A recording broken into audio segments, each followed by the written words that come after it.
Hello, everyone, and welcome back to the Actual App Podcast. Today, we're very lucky enough to have with us Max DiMuccio. Max, how are you today?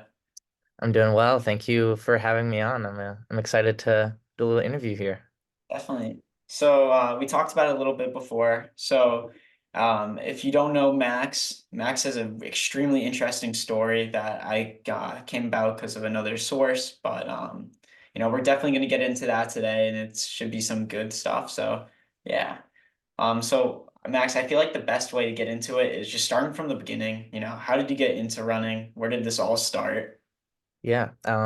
So I think like a lot of people, I kind of have a really memorable sort of moment when I, you know, first started running and like falling in love with the sport, right?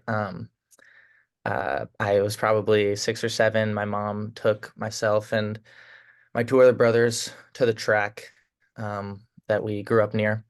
Mhm. I was wearing Crocs at the time, so The ideal running shoe, I'm no sure. super shoe, but it was good enough to take me around the track for like 2 or 3 miles, and like at that age to like just be able to like pace yourself and um like I don't know, sort of just enjoy the run like from such a young age. I clearly knew right away this was something that I really enjoyed doing, and that like that's like part of what makes any runner great is like it's just something we love to do, and that's what is able to propel people to the next level. It's this thing that you fall in love with, and you want to better yourself each and every day, and that's like I think that's what makes like the runner different maybe than any other athlete is like just how our minds work, how our relationship with the sport is so important. And I think I had a really strong relationship with running right away, to get me going. And through middle school and high school, it was not the only sport I played. I grew up like a hockey and lacrosse player, being from the Northeast. Those are pretty classic. But getting to high school, I just wanted to focus on running. I knew it was the thing I was best at. So, running cross, indoor, outdoor, for LaSalle. And yeah, it was it was definitely what I wanted to be doing, like absolutely like my passion at that point in my life. Mhm. And yeah, so that's sort of my start to the journey. Yeah. I mean, reflecting on just your high school experience, you're a state champion. You won the 3K, I believe, your senior year. And Mhm. definitely, can you like just elaborate a little bit about your high school experience with running? Yeah. It was an interesting one. I definitely I had a lot of success early, I think. Like freshman year, obviously, I kind of had this like not I didn't really have a great understanding for the sport, right? I didn't really know what I was doing at that point, but I think that was like a big advantage for me, like not knowing how fast I was running these times, or how well I was doing at, the state or New England level. And I think a lot of that success early was from, all the great mentors like that my high school had that came before me. Obviously, we've produced many great athletes to go on and run at the next level. And it was something that I like I wanted to be a part of right away, to run in college. And so freshman year, I think I was maybe a little more prepared than the normal freshman, and saw success from that early on. Which in my later years in high school, I sort of struggled to recreate that feeling that I had in those early races where I didn't know what I was doing. You kind of get to learn the sport better, and almost psych yourself out to a point, in maybe those sophomore and junior years. But obviously, like any career, there were highs and lows. Winning the state meet is definitely a high of mine. Mhm. Like the one I think of that meant the most to me would probably be my junior year outdoors, where I was kind of in a rut in the season. I hadn't really put together a great outdoor season yet. And everything just sort of clicked that day. And it was, the greatest feeling crossing that line. Sort of surprising myself, surprising everyone. Mhm. Um, and yeah, I look at that race as like a huge high in my high school running career. Obviously one that allowed me to get looked at the next level and recruited to some of these better schools. And um, my recruitment process was it was a good one. I knew what I wanted, and that was like a school with who valued academics, but as well as obviously a strong cross country and track team. UNC seemed like the perfect blend of that, and I think you see a lot of high schoolers making decisions, with maybe the best case scenario in mind. Like if I get to the next level, training goes well, I have more success at the collegiate level, Mhm. I go pro. That's like the perfect route.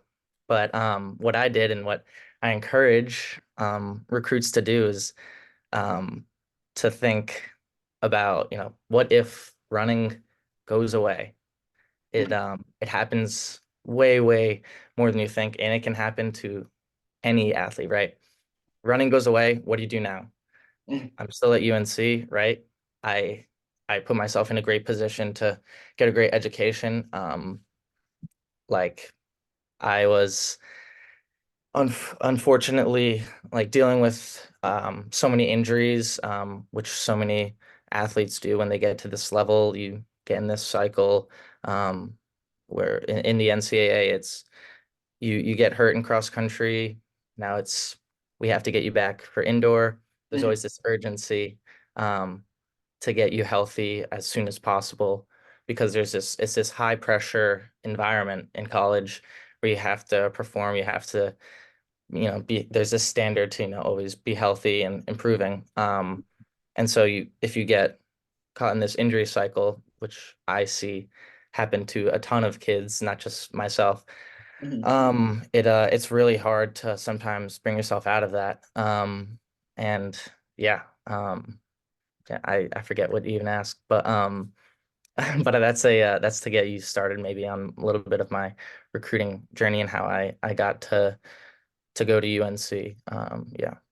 Definitely. And like, as you said, I think one of the more empowering things what you just said was like, what if you running goes away and like having it taken away? I always hear about for when I was trying to figure out where to go about the broken leg test, if you break Mhm. your leg and you're at that school, are you gonna still be happy being at that school?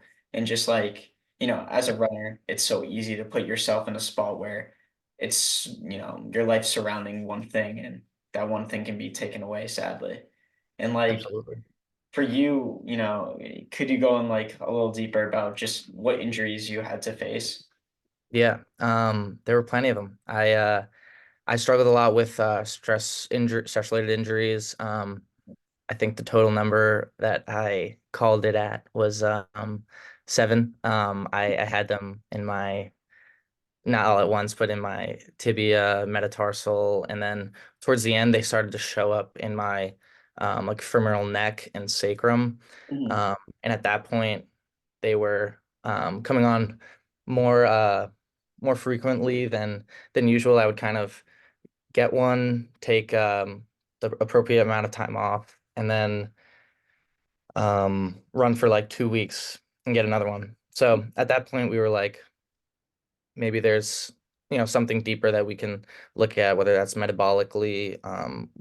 We started to look into tests, and I struggled with some stress related injuries in high school, but coming to college, like I said, it's a high stress environment. You're training more, there's more expectation. And yeah, I ended up getting hurt a lot more that freshman year of college and into sophomore year. Um, but yeah, we found that I basically waste away calcium in my urine, which means my bones can't retain it as well, right? So Yeah. like makes for a very easy stress fracture situation. Mhm. Um, and yeah, I think that there really wasn't a way that I could have taken the time away from the sport that I needed, and still, been like really on the team and training. Like with the decision that I made to medically retire was I looked at it and I was like, what I love to do is running, right? But like what I'm doing right now is not running. It's 2 weeks of running and then 8 weeks of no running, 2 weeks of running. It was a vicious, vicious cycle, like for me, especially on my mental health and yeah. So that decision sophomore year to medically retire was would end up being one of the best decisions that I think I've made.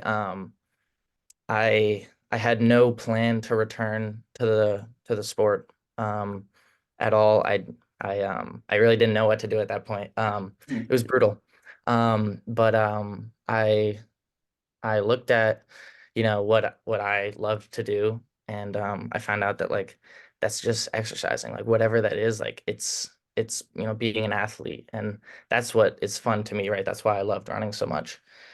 So like I went back to my roots. I played club lacrosse here at UNC last year, and then whenever I'd be home, I'd play in my dad's men's hockey league, which was super fun, right? Yeah. Like I'm just playing all these sports that I couldn't play when I was running, because we there would obviously be concern for injury there, just like playing those sports. They're contact sports, right? Mhm. Um, but that was really fun, and then I remember the exact day, May 23rd, 2023. I was in this room. I was taking summer classes here at UNC, so this is last summer.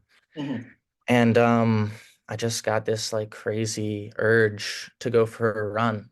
And I just decided to go. I went outside, I ran like 6 miles, and it was like the most like powerful, like emotional like experience like I've ever had. I cried tears on that run. Like it was really crazy. And it was like that moment that I decided like this is something I want to do again. This is like clearly my passion. Yes, like I love um doing any sport in general, right? Whether it's lacrosse, golf, hockey, basketball, but like running is that is it. That's different, you know.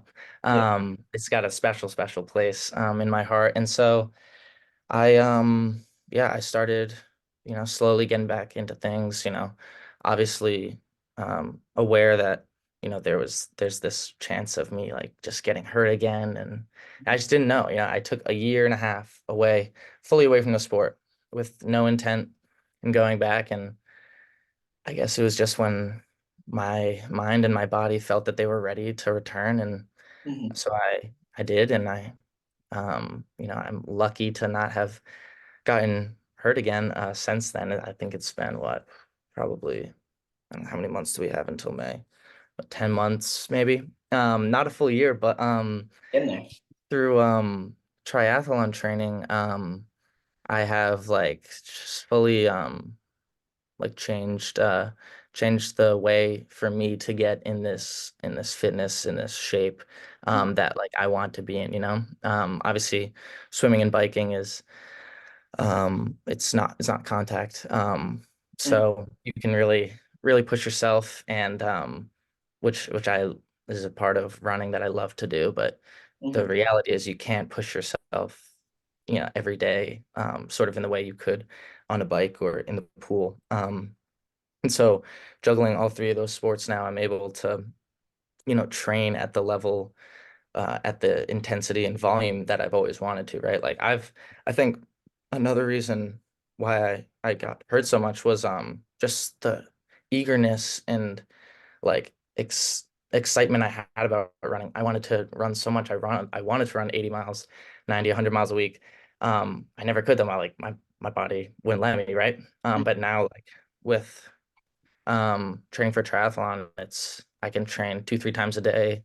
And it's just that's like what's fun to me. And I love doing it. My friends ask me like, does it get boring? Like, um, it seems like mundane. You're just like you're in your room cycling, looking at your computer of you virtually cycling. I'm like, no, it's like I think the three sports are they all have their own challenges and little things that I need to work on. And so like it's just fun to me to like attack every day with like how can I get better in in every discipline, in one little way, right?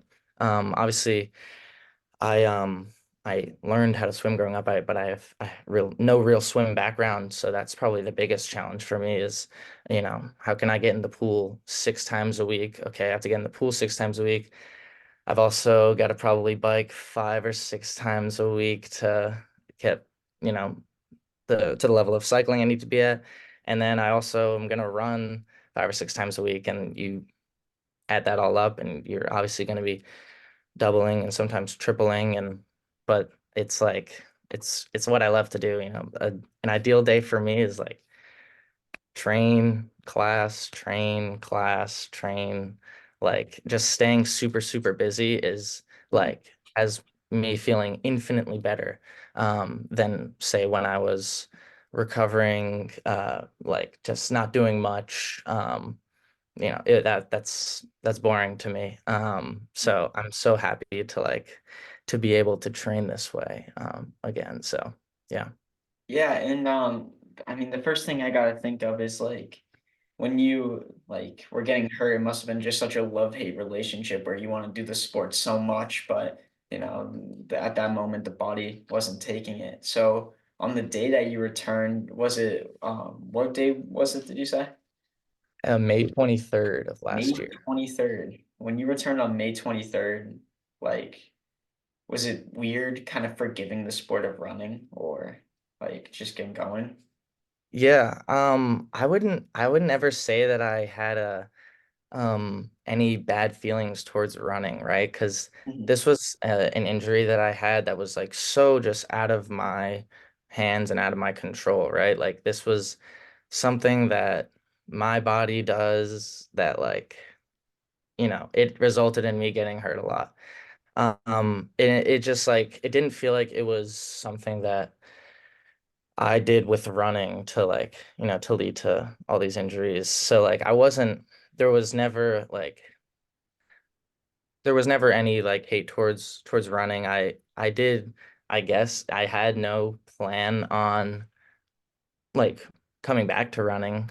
So I definitely there was a part of me that like wanted to, stay away from it. But like I think about it now and like it'd be I can't imagine if I never went for that run, like what I'd be doing right now. I'd be applying for jobs and instead of going to grad school. So it's like a crazy, crazy like thing to think about, like had I never gone on that run, butterfly effect, a lot of things don't happen. But yeah, so I'm so glad I did it.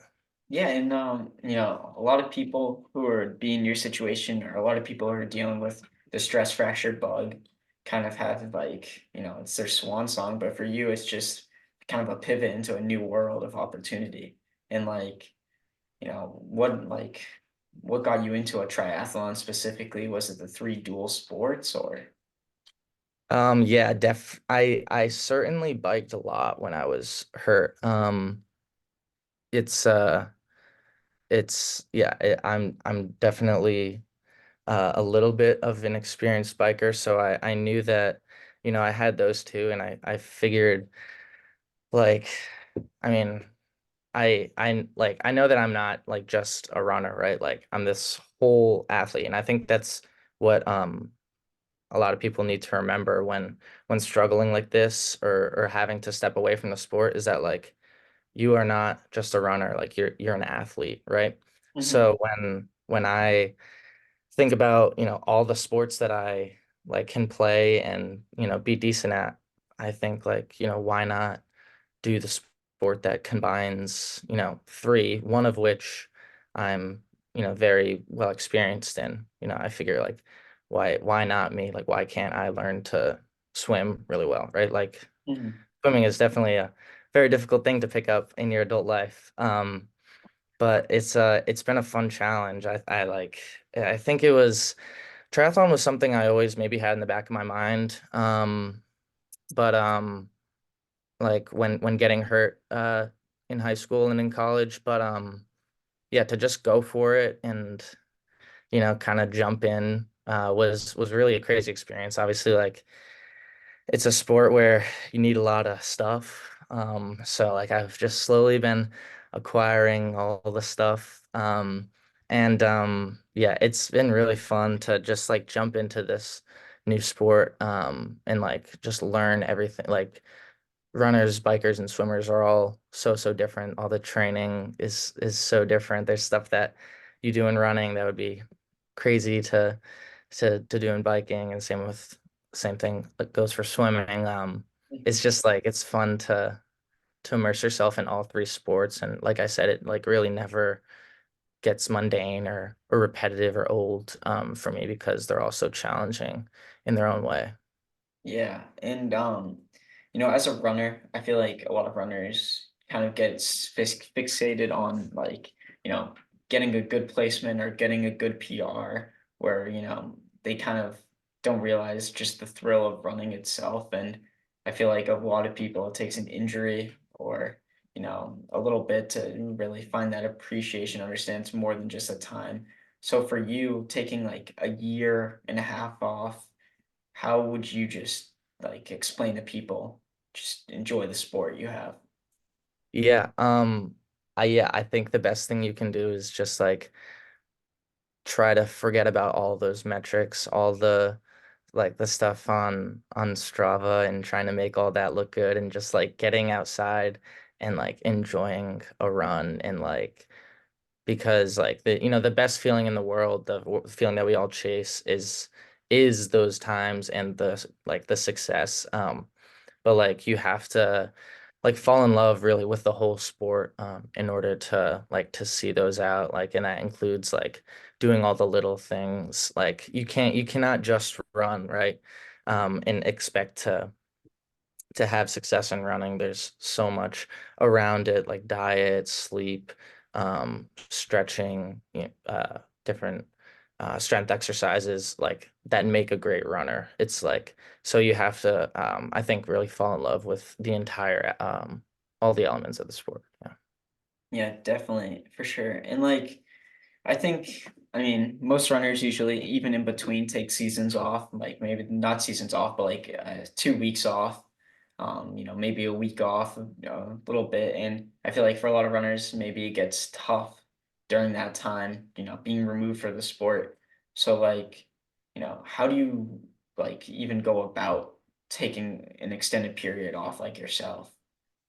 Yeah, I think my situation is A little makes bit. me a little bit lucky just because yeah, I was in a place where I literally probably couldn't run and shouldn't. Um, so when taking that time off, it was, I think it was just important for me to like still like get out and do something, whether that's like going and playing basketball, with my friends or playing golf or doing any sort of activity like that you find fun, like just to because like our minds are so used to that activity every day of running and getting that dopamine release, right? And so when that goes away sometimes you feel like it's like I don't like taking time off like because you feel maybe lazy, but yeah, I think the best thing you can do is still like get active and like exercise. Remember that exercise is fun and like it's just a fun thing to do. So yeah, that's my best advice for like taking that extended time off. And it worked out for me that like I just happened to take the right amount of time off for my body to heal. I found myself very lucky to like kind of see the cards like land like that. But yeah, I guess I don't know. Maybe I could have started earlier, but who knows, right? It's like at least I started. So yeah. Yeah, and in your journey back on May 23rd, were you like half nervous, even during the first, not even first run, but like the 10 months following it? that like it would repeat at all, or were you just, cloud nine? It was something I definitely thought of in the first few months. Just like starting out, you have no idea what's gonna happen, but I think I was just like so excited and so like just like fallen so much back in love with the sport that like none of I wasn't I was obviously smart to take proper rest and like slowly build up my mileage then.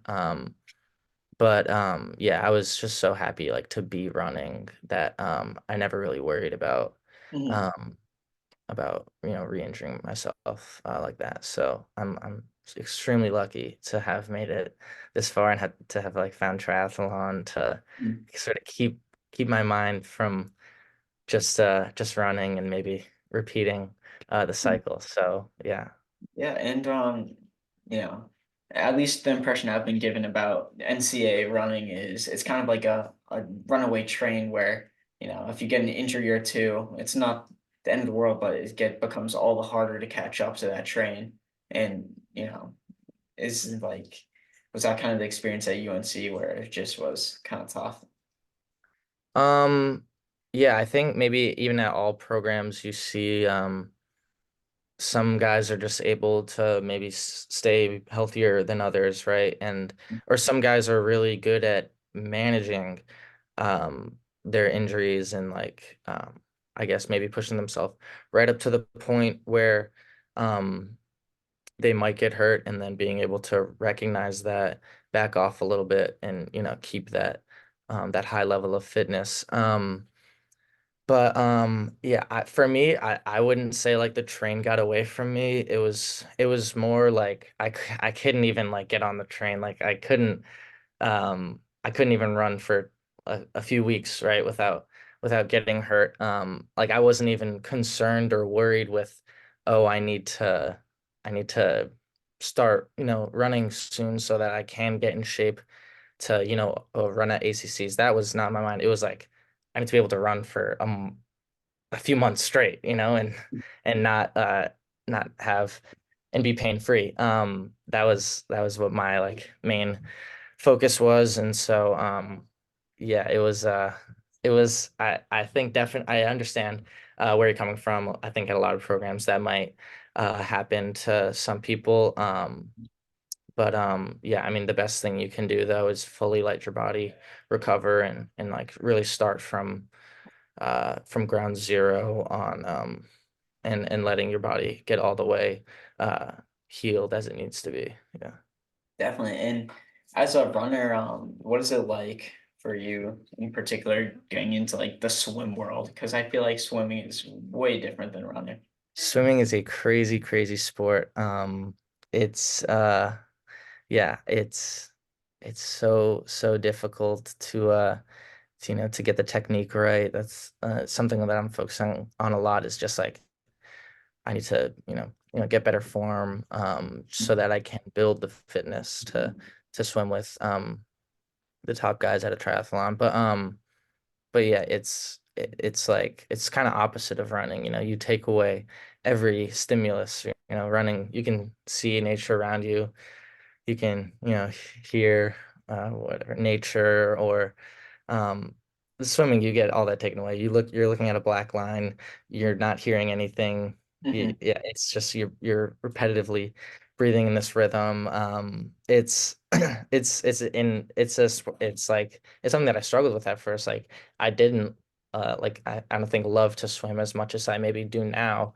But I've learned like just to make going to the pool like fun for myself. Like even on I have to train alone a lot, obviously, and like just I've been able to go to the pool and make it fun to work out and not this thing that like kills my shoulders, right?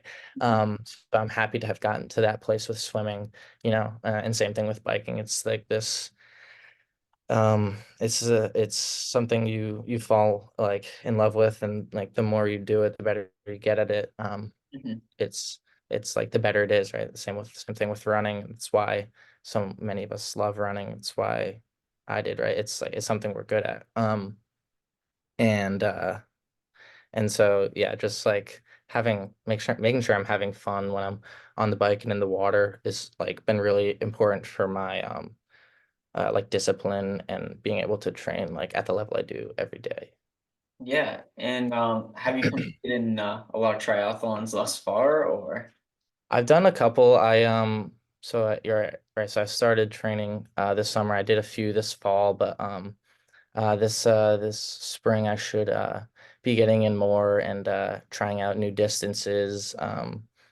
The two I did were sprint distance, so I'm looking forward to seeing how I fare in an Olympic distance and getting up to the longer, half Ironman type stuff. But yeah, I'm definitely someone who's never been a sprinter in anything in my life, so I doubt the sprint triathlon will fare the best for me in the end. But it's just kind of what the college system runs with. Yeah, it's something I have to, get good at and grind through right now before yeah. I maybe enjoy the longer stuff. Um, but yeah, it's a crazy, crazy sport that yeah, I'm lucky enough to have gotten an opportunity to do it at the next level. Mhm, There's a Not a lot of people know, but so triathlon is a NCAA women's sport. The teams that have those NCAA women's teams will also have a club. It's called the Club Varsity Men's Team, and yeah, those teams are like basically run like a track program, right? These kids are training every day together. They're recruited to go there, and they all race together. And yeah, so I'll be going to Queen's University for the next 2 years for grad school mhm. to be on their triathlon team, and I'm so excited to to be back in that team atmosphere, right? Because it's maybe a under talked about part of the sport of running is like how fun it is to be on a good cross country team or a good track team, right? So to I'm doing everything sort of solo right now, but it's gonna make that training with the team that much sweeter, I think, next fall. So I'm stoked to do that and to be given that opportunity. Like, kind of just came out of consistency and just jumping into something last summer and now it's like birthed this opportunity for me. So I'm like beyond grateful. Yeah, and the last question I got for you is just what advice would you give from your story to anyone who's watching? Yeah, I would say like the best advice from my story would be I think what I was saying earlier to remember that you are so much more than just a runner, right? And it took me a while to realize that. It took some like really hard reflecting and thinking about what I wanted to do when my running career I thought was over, right? Mhm, Um, a lot of people a lot of people get to college and the NCAA system just doesn't work for them, right? So I think when that does happen, it's really, really crucial to look inside and realize that like you're an athlete at the end of the day mhm, and and you can do so much more with your athletic ability than you think. The NCAA running level is not the end all be all. There's so much beyond that, right? mhm. And so I was able to find my little niche, and like I encourage anyone who thinks that their running career is done and over to to search and claw and find that next thing that like gets you really passionate and fired up about, Mhm. and you'll love it as much as you do running. And yeah, I think my story is a great example of that, definitely. Yeah, and well, Max, thank you so much for sharing your story. I think it's one for everyone to hear, and it's just a great one. A little redemption coming back. So yeah, Mhm. thank you so much for being a guest, and thank you everyone for watching. Till our next lap. See ya. Absolutely. Thank you.